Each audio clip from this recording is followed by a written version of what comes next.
Hi folks, I'm Alan Watt, and this is Cutting Through the Matrix on the 24th of September 2017. You know, the world is full of conspiracies.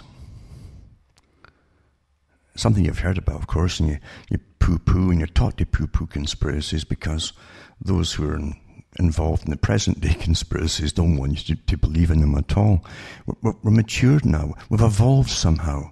And wicked people just can't do what they used to do. That's what they tell you.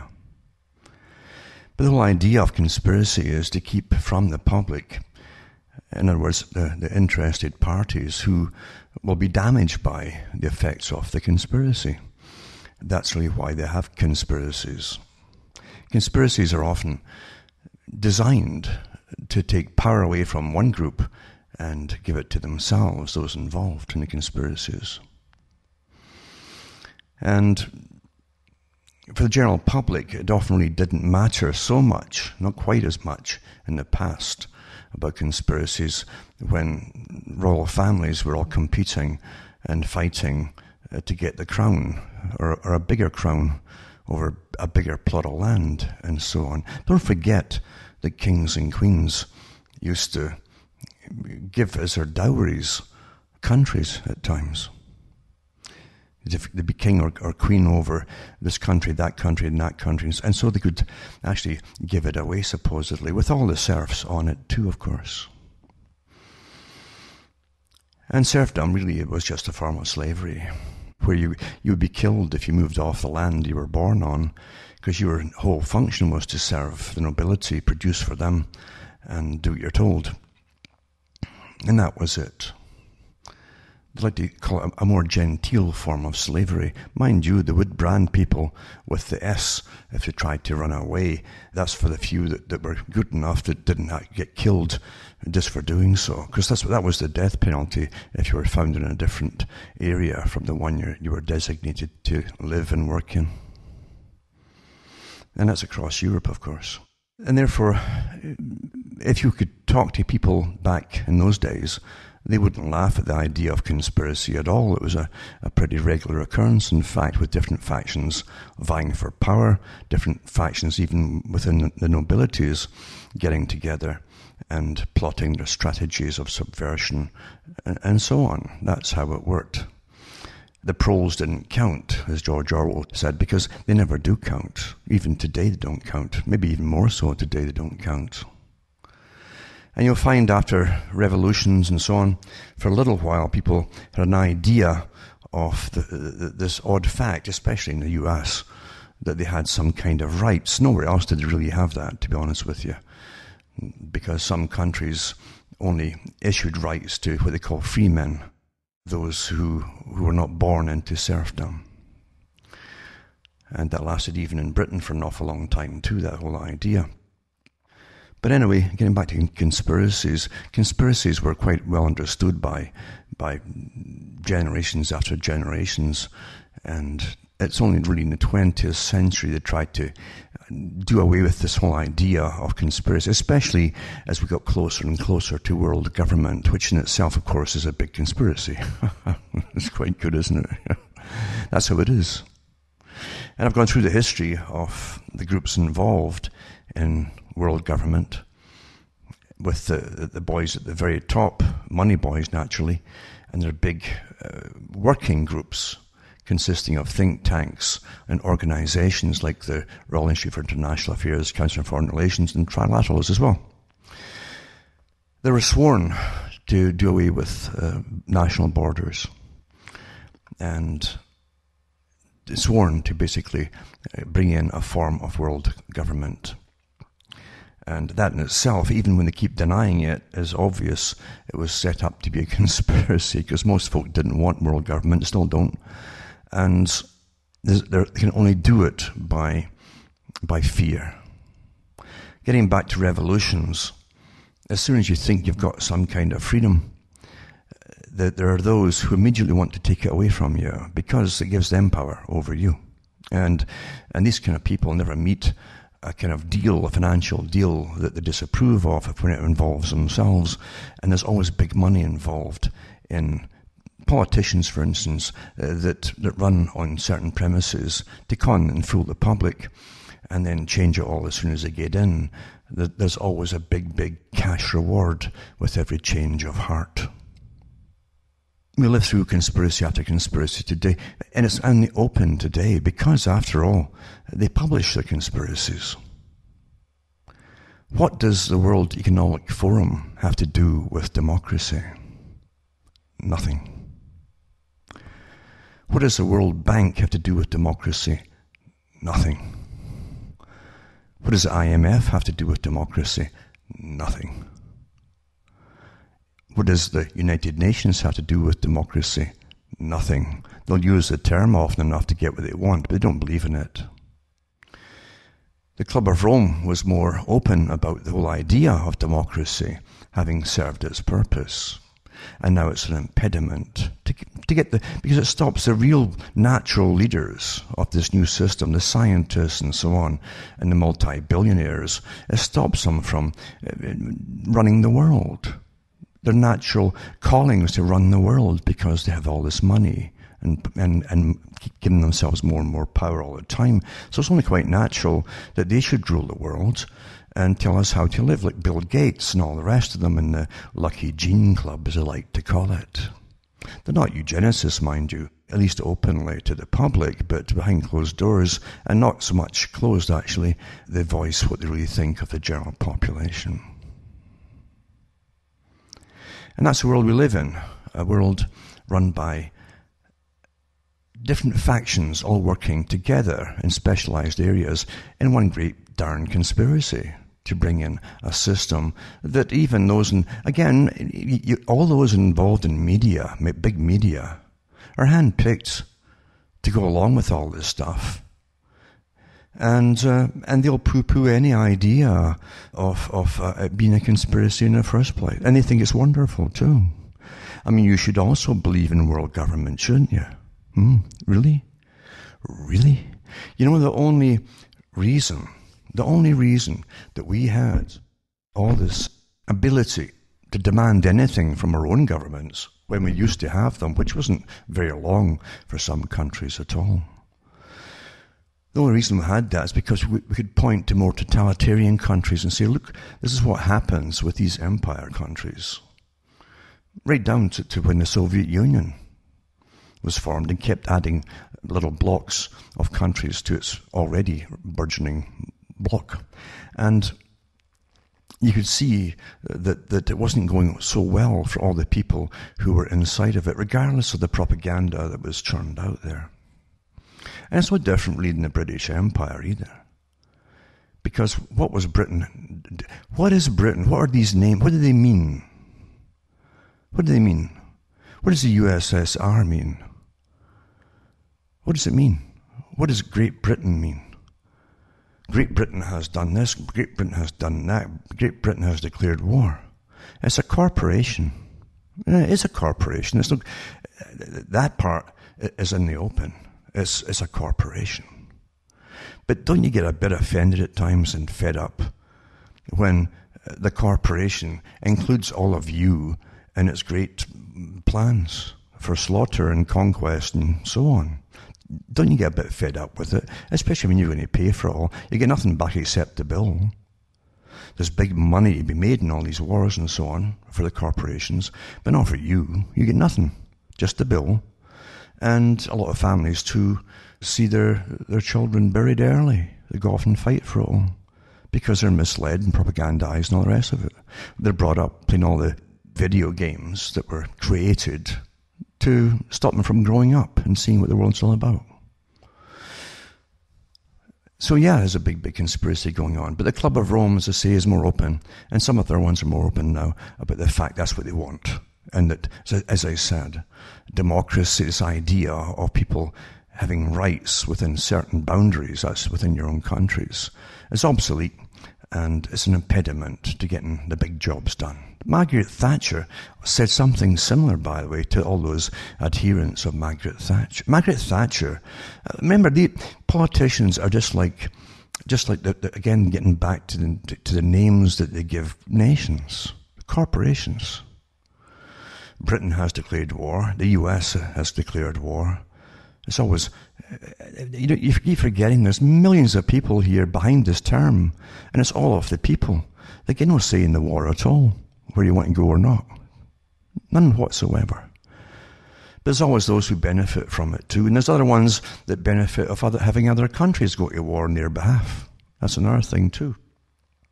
Very clever, and it's more clever actually, because they don't have to pay for it, and they don't have to lose their population in the process. We live in nothing but conspiracies. Constantly. Now I can remember, and I've mentioned it before, a few years ago, when I was on the air on a radio station, I mentioned about the leader of the Green Party at the time in Britain. And it was a woman who was bewailing the fact that they didn't have the same spirit that they suffered during World War II in Britain.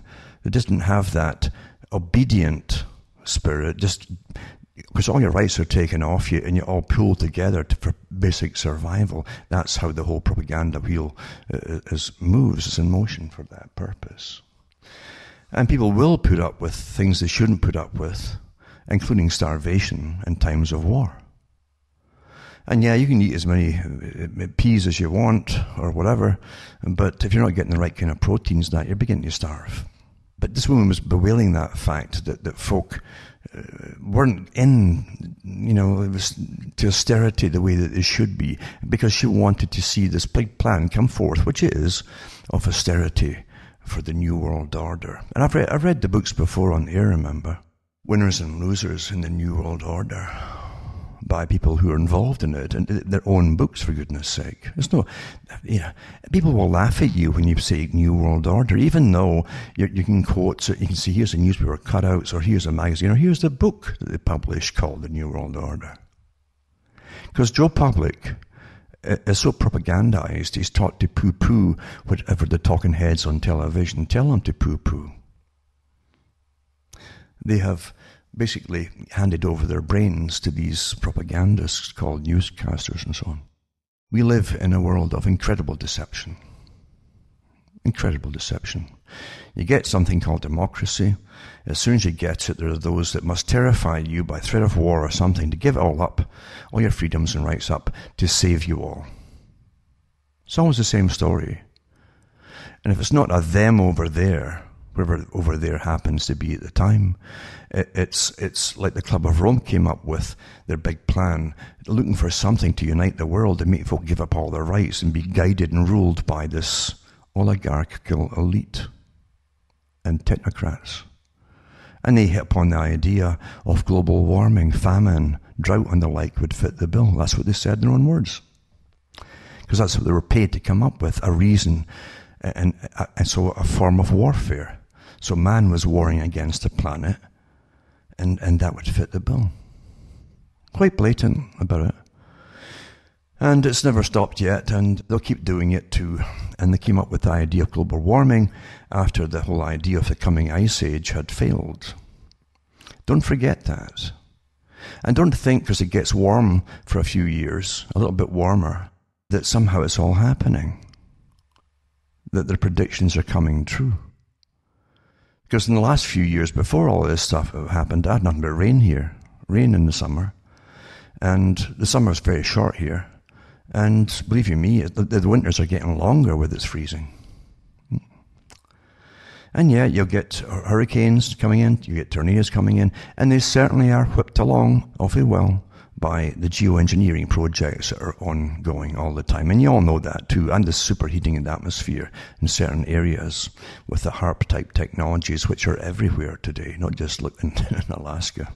So this stuff is out in the open to an extent, but they must use whatever weaponry they can to convince the public to give up all their rights and allow, because everything, the whole big plan for a managed society, completely managed, birth to death for everybody. The whole plan, as I said before so many, many times, has to be fulfilled in your lifetime as well. Everything that they've dreamed about for a long time has to be done in this 21st century. And no more Agenda 21, no more private vehicles eventually. The intermediate step will be these electric ones, which are useless anyway and way too expensive and not meant to last long. And it won't matter. Once you're all crowded into cities, you'll have nothing but, even then, you get limited transportation, public transportation, and then they'll start dwindling away with it too. They want you stuck in your own little walking area. That's really what they want. And they've talked about it, and they've planned it, and they've debated it. And who's they, them, and all the rest of it? Well, I've talked about the organizations before. There are so many of them, all living off your taxpayers' buck. And lots of the bucks. That's also a reason why they have so many people working for them. It's so darned lucrative. Many of the departments they're throwing up don't even need qualifications. They just want you on board with another official sounding name to fool the public and to churn out the kind of data they want to hear. And I really mean that. It's that blatant. But conspiracies, they don't exist, they say. They don't exist. That's what they tell you. So funny, isn't it, really? Even during the last election in the US, probably the most publicized elections in the world, you had people going undercover into the different parties to see the dirty tricks they come up with. And the left wing was terrible, because the left wing was always the big battering ram used by the global elite. They want, and I've said it so many times, it's nice to hear other hosts eventually parroting what I say, but without unfortunately mentioning where they get it from. But that's a different topic again. But getting back to what I'm saying, it's fascinating to watch all these real predictions come true. Only predictions because I read the stuff that they print themselves at the top, and how they do it, and what they plan to do. It's done in such a way to be spread across so many organizations to give you Joe Proles, the belief that it's overwhelming. That's what it's meant to do. That you can't fight this thing. That's why they have so many organizations churning out their papers and studies on the same things. But where you've got one group churning out a bunch of irrelevant lies and non-facts, or untruths as I like to call them, or 1,000 of them parroting the same things, it doesn't make it any less of an untruth or lie, does it? But what you must do is terrify the public to give up their rights. Just like the Green Party woman said. They were so nice, well-behaved, all pulled together, they suffered together, the whole thing, in that time of war. So you give them, as the Club of Rome said, a war on man. Man was the enemy.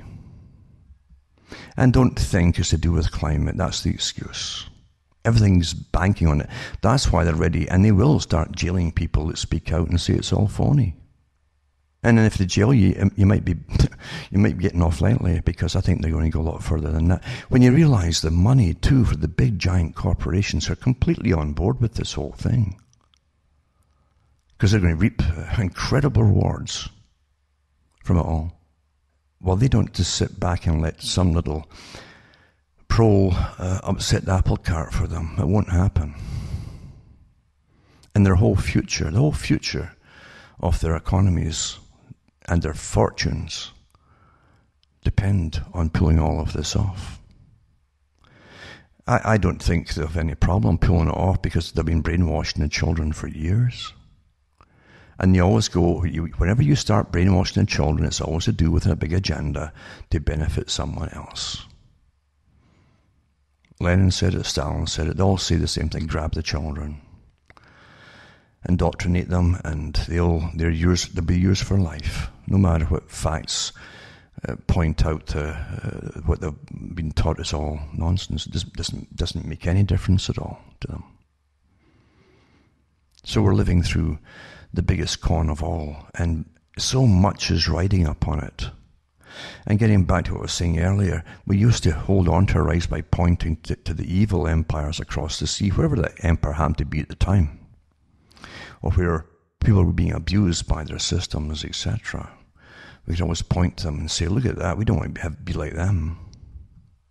You don't have that now, because the media is global. It's global media. Everybody who gets into the media immediately catches on, as though they didn't know beforehand, though. But they catch on very quickly what they're supposed to say and what they're supposed to think and what not to say. Of course they do. It's in your face. You'll find that we're really rushing ahead now with this big system. Now, when it gets even to the wars, etc., and the rumours of wars, etc., that's why they always have things like that in the Bible, because we always have them. You're always going to have wars. You're always going to have rumours of wars. You're always going to have earthquakes in different places. It's the way of life on this very fragile planet. But they always pull out the book over and over and over again when it suits them to get everybody on board with it. Oh, well, it's God's will that all this is happening. Oh, my goodness, wow. So we better go along with what God wants. And God wants a unified planet under people you might think of as being tyrants. Isn't it rather difficult to tell people who have never been free that they have a freedom? And if they have freedom, why are there all these organizations threatening them, terrifying them, worrying them to death to get them to give up that freedom? Do you realize it's an awfully important thing to have? Freedom encompasses lots of other things too, like privacy. The reason that this whole world can rush ahead at the speed it is today is with technology. When the complete invasion of privacy, where everyone is profiled and added to the profile daily. Daily. So important to the big boys. And they know who is a nuisance. They know who can cause trouble. They know the ones that are simply crazy and they can forget them. They know all this stuff. What? But it's awfully important to them, isn't it? Awfully important. To know where everybody is in their headspace. And they can predict where you'll be in 5 years' time in your headspace at the rate you're perhaps going right now. And you might get nipped in the bud before you become a problem, where you haven't even clued in yet to half the things I've been talking about. But they know that one day you will. That's how bad it is, and that's why it's all out there. Nothing to do with how much terrorism has been stopped by monitoring everybody's phones, for instance, and all their internet tweets and so on.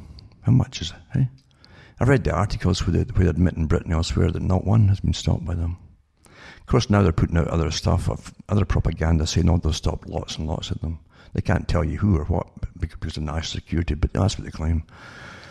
So it doesn't matter, as I say, it doesn't really matter. Truth doesn't matter today. Facts don't matter. And then you get even into the alternate, what used to be called the alternate media, where people would regurgitate different facts of history, some with definite spins and definite bents as to where they wanted you to go and so on. But at least you had different additions to what happened in history, which were provable to a lot of them. And that was awfully, awfully important. And God bless the people, really, who are a little bit different from everybody else, and they get into a bee in their bonnet, and they go on this quest, and they'll stick in a particular tunnel of the quest their entire life. But in that tunnel, they see so much in that area, and they can come out and tell people all about it. And so they're a specialist in a particular area of this system and its big agenda. And it is an agenda. You know it's an agenda because the big boys themselves have said so. They tell you all the time in all kinds of ways. Sometimes very straightforward, other times a little bit more camouflaged, but they're always telling you. It's no coincidence that Karl Marx talked about 3 trading blocs: United Europe, United Americas, and the Far East group. That's no coincidence. And then you find out that we get that after World War II. It was already set up before. They wanted to do it after World War I, but they couldn't quite pull it off. So they gave you another World War to make it happen. And today, of course, they're telling you, we've got to stop even that, going to the next step. We must get global governance to save the world. And you're told this by thousands of big international corporate bosses, CEOs of corporations. who can see the extra million-dollar bonuses, multi-million-dollar bonuses, if they get a world government on the go. When they have that kind of allurement and entitlement promised them, they aren't going to just give that up. They're in it for that kind of reason. That's where their loyalty happens to be. Whoever gives them the biggest buck. And it's sad to say, but you can only do this with a naive population. And that's why so much work goes into keeping you naive. And the naive people are tested all the time. The simplest test is they're going to do this to you and that to you. And they'll turn around and tell you, oh, they'd never do that. Whoever it happens to be, like the spraying that all countries have done on their own populations with different diseases. And so I've read the articles here from the Department of Defense doing these experiments in Britain and elsewhere in Canada too. And it doesn't make any difference, does it? Oh, we've changed since then. We've changed. We've evolved. We've taken a great leap forward in the last 40 years. Mentally and the whole bit. That's what the people say, because they want to. It's too much of them to believe that there's really nasty people at the top running the whole system who really, really don't give a damn about your survival. That terrifies them. And I don't blame them at all. Not at all. Political parties, to me, are nonsense. Complete nonsense. When the same agenda continues regardless of what party is voted in, then, as Jefferson said, know then you're under tyranny when an agenda continues. An agenda for NAFTA and all the rest of these things, continuous signings, continuous renegotiations, that's what it's all about too. But eventually it's to be complete amalgamation. Each time they come out with this amalgamation thing, and they just again in real time through MIT and the rest of it, given access to the data and the internet, they'll tell them right away, okay, the folk aren't really responding in a negative way, can continue. But generally we are negative. When we hear this kind of thing, we don't like it at all. So they back off a bit, and then it goes quiet again. Right? This whole idea of let's deal with all the borders goes quiet again. And then they come at it from a different angle. Oh, we've got to do this, we've got stacks of refugees, it'd be far easier if we have no borders and so on, blah, blah, blah. It's incessant. Always incessant. Or we've got to compete with China. Who is kidding who? Huh? The average worker in China couldn't even afford to pay the taxes we pay here. They couldn't afford to even pay the heating costs we have here. Energy costs and so on. How are we going to compete with China? Rubbish. And the thing is, I said it as a joke years and years ago, before they brought the GATT treaty right through to give China all the work, etc. I says the next thing they'll do once they've done all this, and all our factories are in China, is telling us we'll have to compete with them. What a joke. And it turned out to be exactly that, though. Oh, we got to compete with China. Who's kidding who?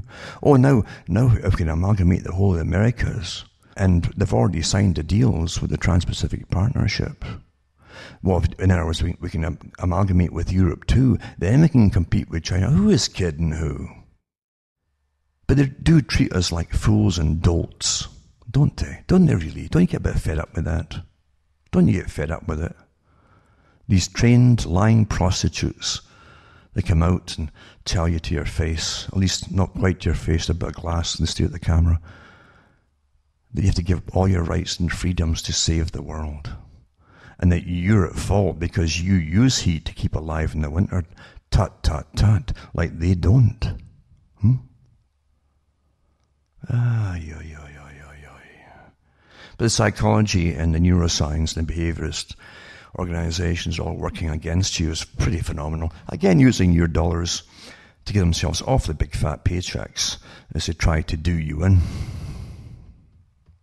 And you do get fed up too with these ongoing darn wars, getting back to the wars. Now, we know, for instance, that Trump made speeches before he was elected to different groups and so on, promising this and that and the other.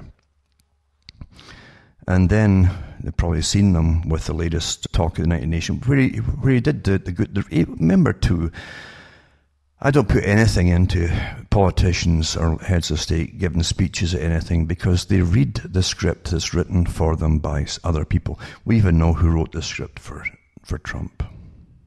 We know. So I'd be amazed if he didn't pull it off right, because he just had to look right and talk for a few minutes staring there, because they actually see it in the invisible board there. And then turn to the right and all that, and say the right things. And then the media picks up, because all in cue, because it's all prearranged, the one line dreamed up by the marketing company that came up with it will call the leader of North Korea Rocket Man. And that's all they talk about. Like nothing else was said at this meeting. The meeting basically had a declaration of war against Iran and Syria. The continuation of the neocon agenda with this list is the same continuation, the same list that Wesley Clark talked about and others talked about, and even the PNAC group itself published in the 90s. Same list. And of course, they'll demonize the people and the nations involved. They always demonize them as though they're the worst thing. Ronald Reagan was good at that. He did the great maneuvering of the big guns from one country to the next, and the evil empire and this and that and the other. It was quite good. And again, written for him by his speechwriters too. That's why they have these speechwriters that come up with it. And there are guys who are trained in marketing and all the rest of it, and slogans. And also, too, Mr. Trump said that the poor people in Venezuela, they can't just stand back and watch all this happening. It's chaos. And you know that the big boys that back Trump really, really care about people. They care about everybody, right? And as soon as they get into Venezuela, they'll be grabbing the oil fields and everything, and the gas and so on, You really begin to lose all faith in humanity. These blatant techniques now, because we've heard them and read about them too, and listened to them and seen them for so darn long.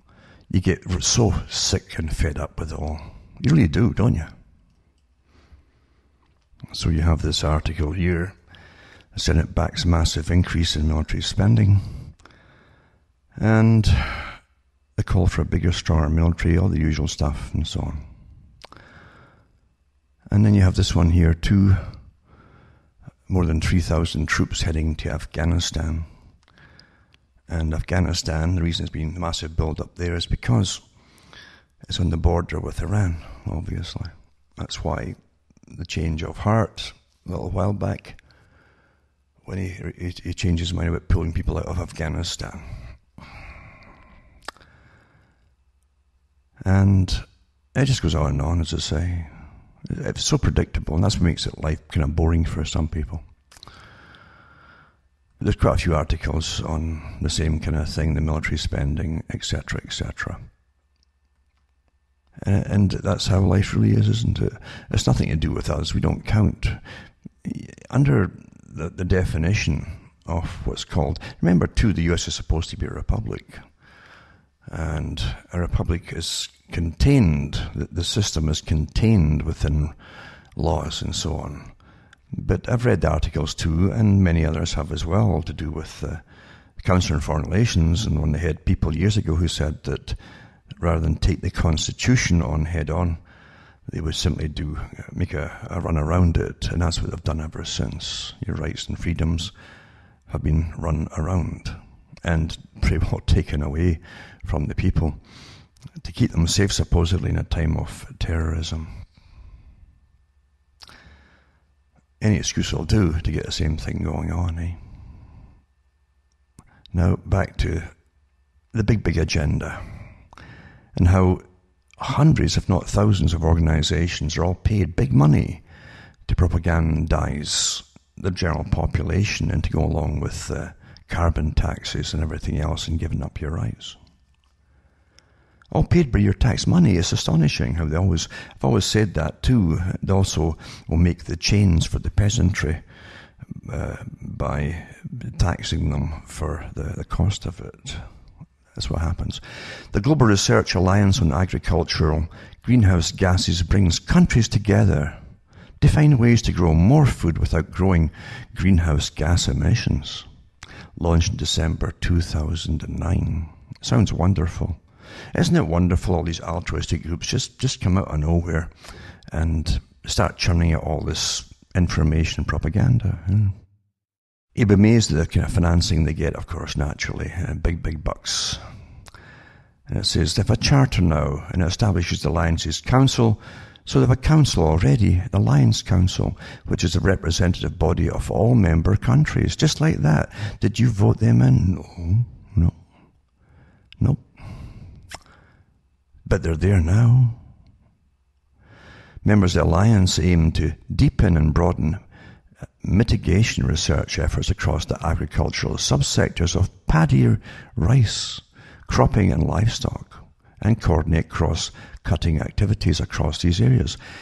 Now, I'll just give you a little tie-in here, and I've said it so many times, the big boys, and it's been copied by others since, are running the world and want to run it completely efficiently by a communistic type system for the general public, with stacks of bureaucrats and agencies running your lives for you. And above it, you have the true capitalist oligarchs running it all at the top for themselves. And that's what they call the ordered society. And now they use communism or communistic techniques. That's why they studied and helped communism along, to study its techniques, to iron out any faults that they had and so on. But certain things they kept. Now what they always do when they take over is to take over the food industry. That is not a coincidence. No matter what guise they do it under, it's always the same. And they'll kick farmers off their lands. Now they're bringing them into corporate farms, and have been doing that for years, massive corporate farms. And then they have all these almost agricultural agencies of bureaucrats above it all who have never lifted a spade in their lives,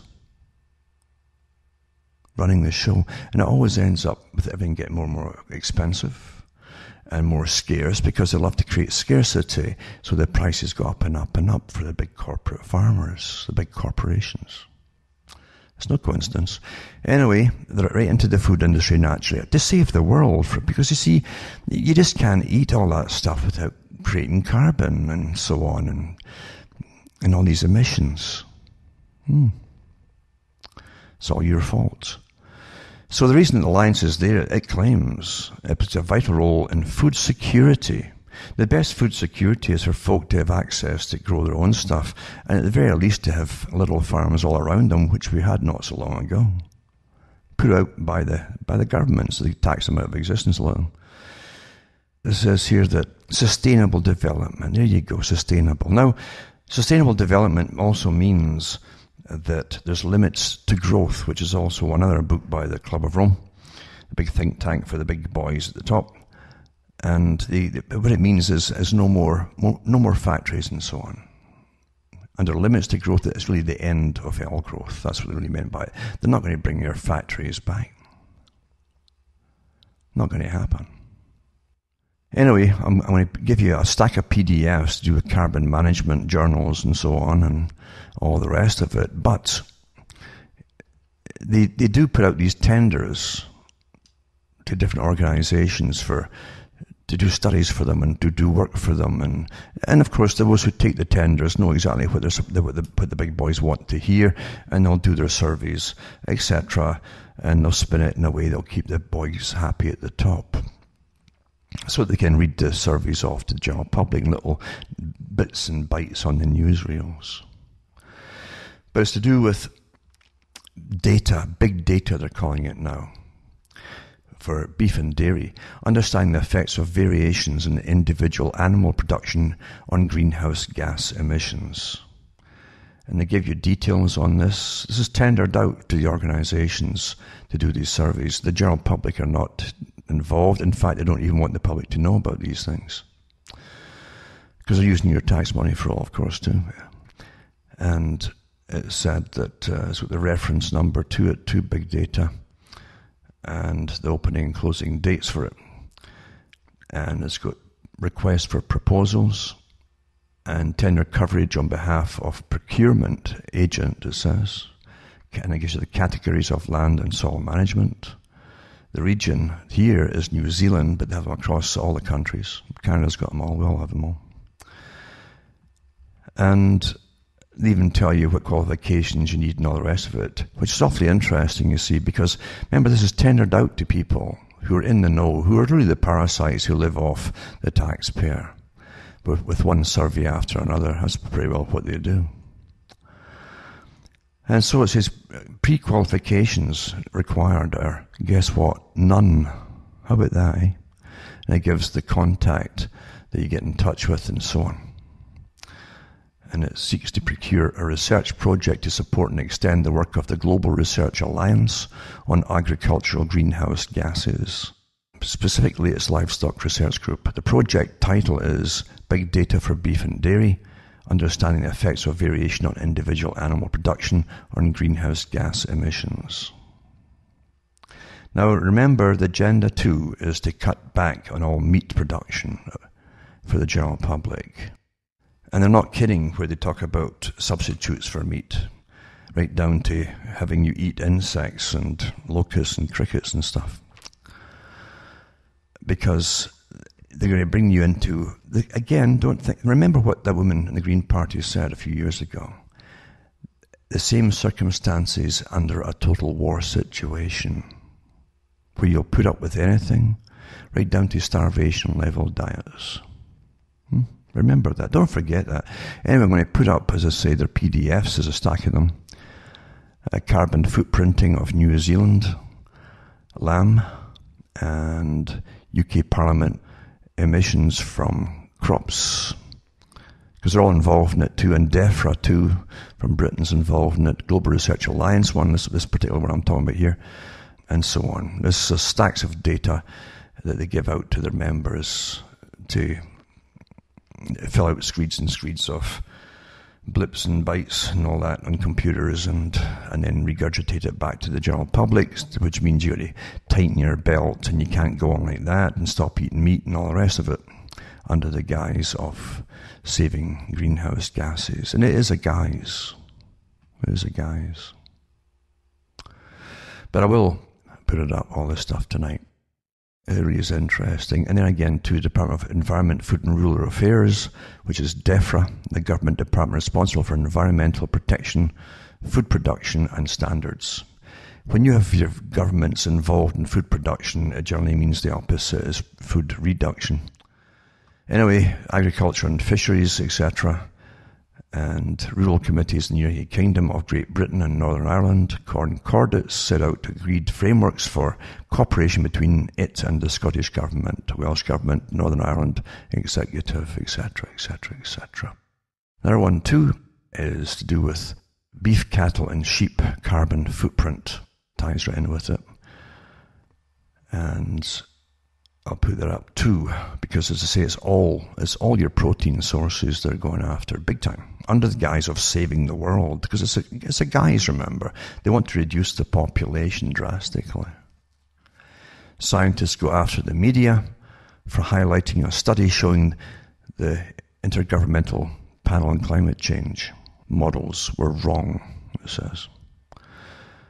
A climate model expert, imagine having an expert in a climate model, told the Washington, it's kind of like someone who's doing astrological charts and conjunctions of this and that and the other thing will cause blah, blah, blah, blah, blah. That's really what it's like.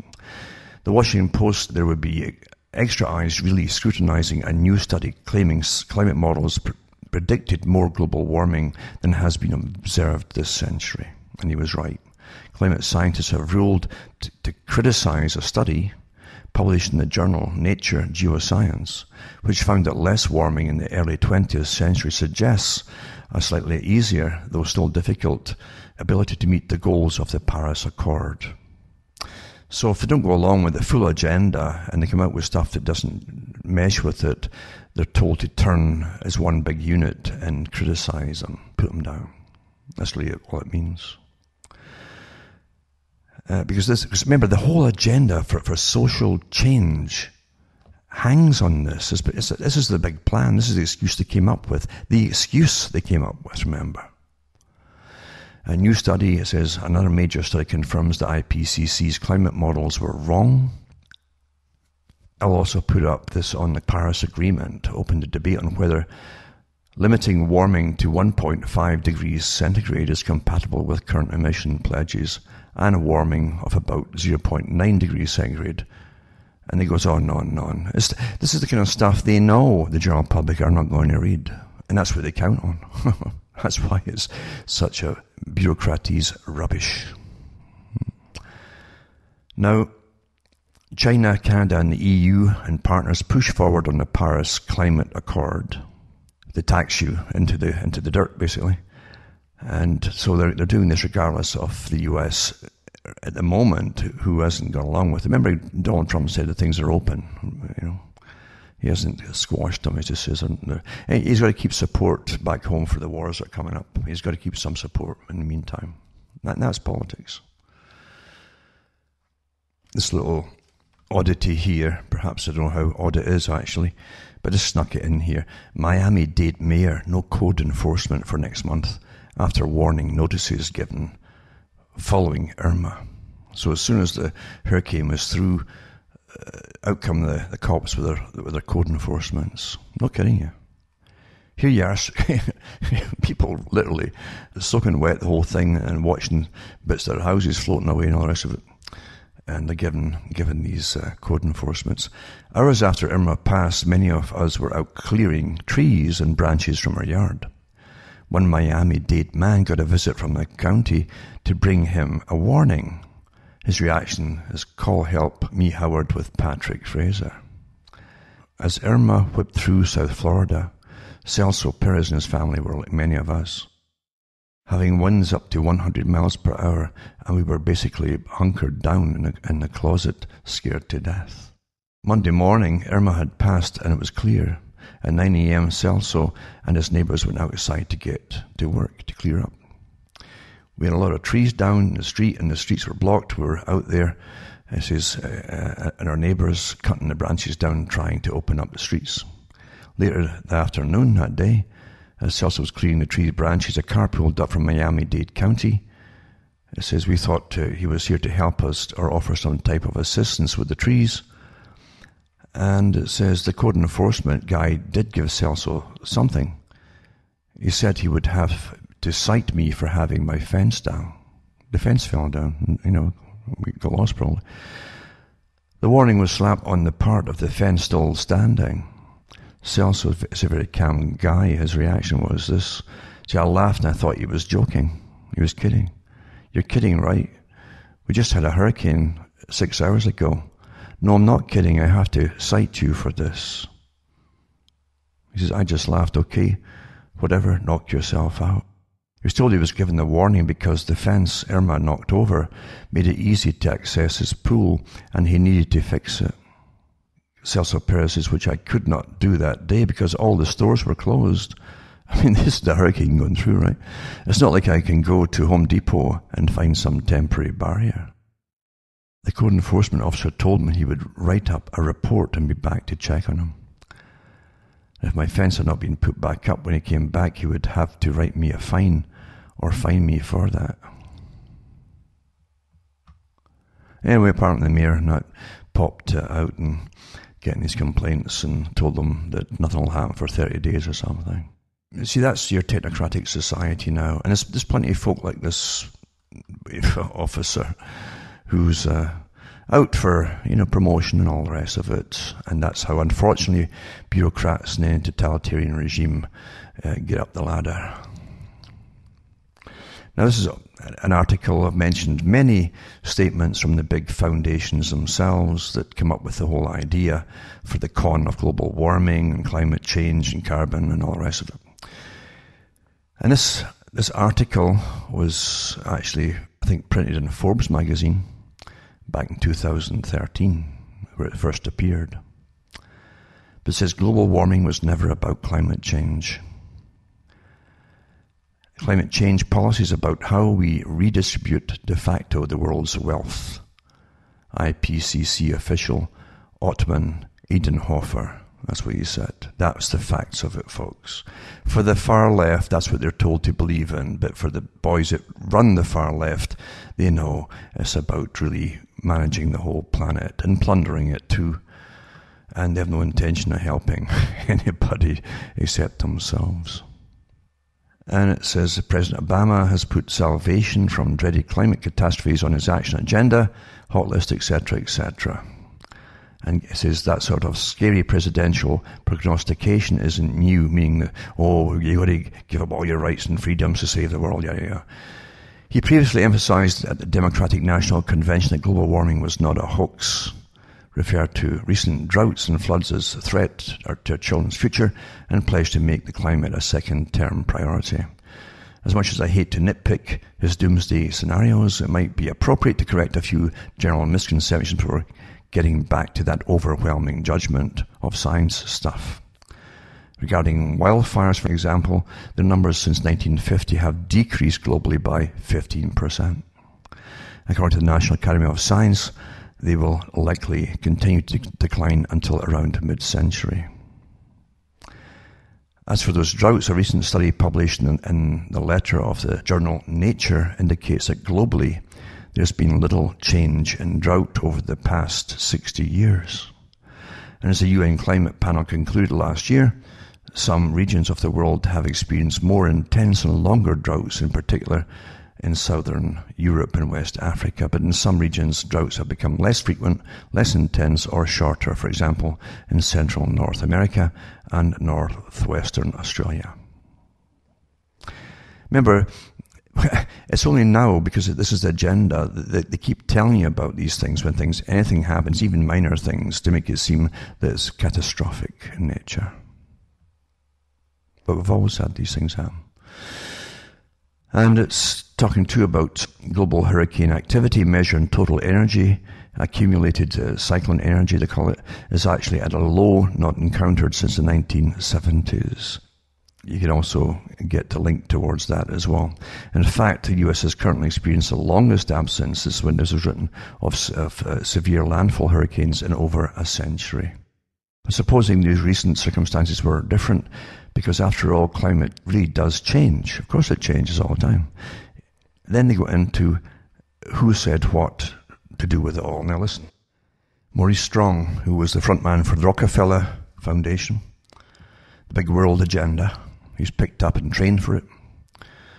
It says here, remarks offered by Maurice Strong, who organized the first United Nations Earth Climate Summit in Rio de Janeiro, Brazil, revealed the real goal. He says, we may get to the point where the only way of saving the world will be for industrialized civilizations to collapse. Remember, again, too, it was part of the Club of Rome that came up with the idea, and they said, too, that limits to growth was the end of all industry, etc., etc. And Maurice Strong added, isn't it a responsibility to bring this about? This is the guy who had all the countries sign on to this. It tells you all about your leaders, doesn't it?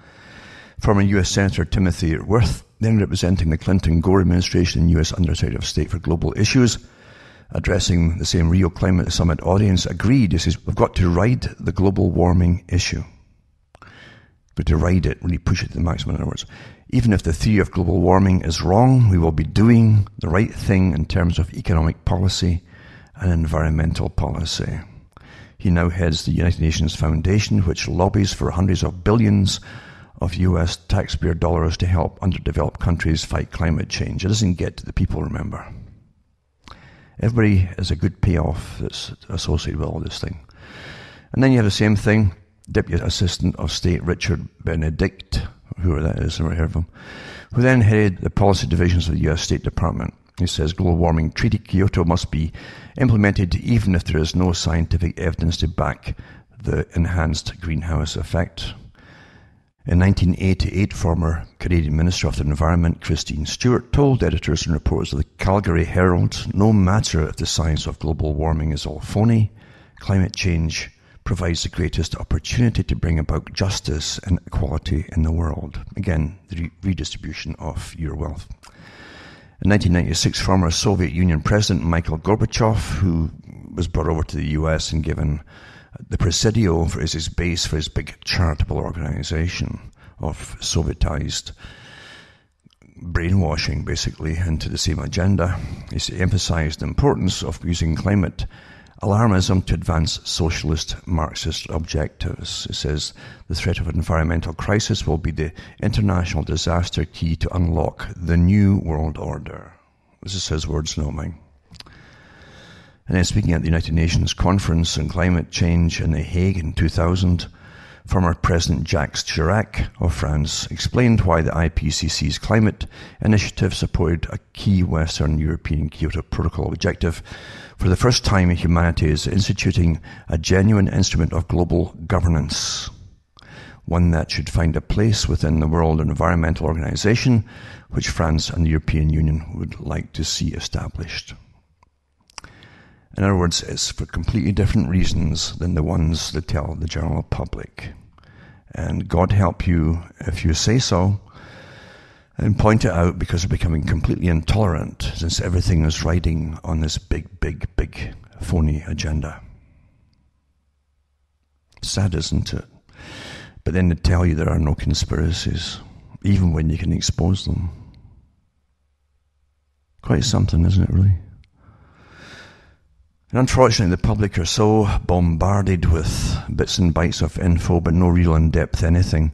And apart from that, they can't really hold their attention for long on something like this. They have been trained to leave all these things to their betters, folk who come out of special rooms and who somehow just appear there to manage their lives. And they're being taught this deliberately, not to be involved and not to participate in managing their own lives or the future for themselves or their children. That's what they're being taught. Remember what the Club of Rome said, democracy is too cumbersome now. It's an impediment to progress. And Maggie Thatcher also said much the same in a sense. When she left politics, she was suddenly initiated into the big Royal Institute of International Affairs group.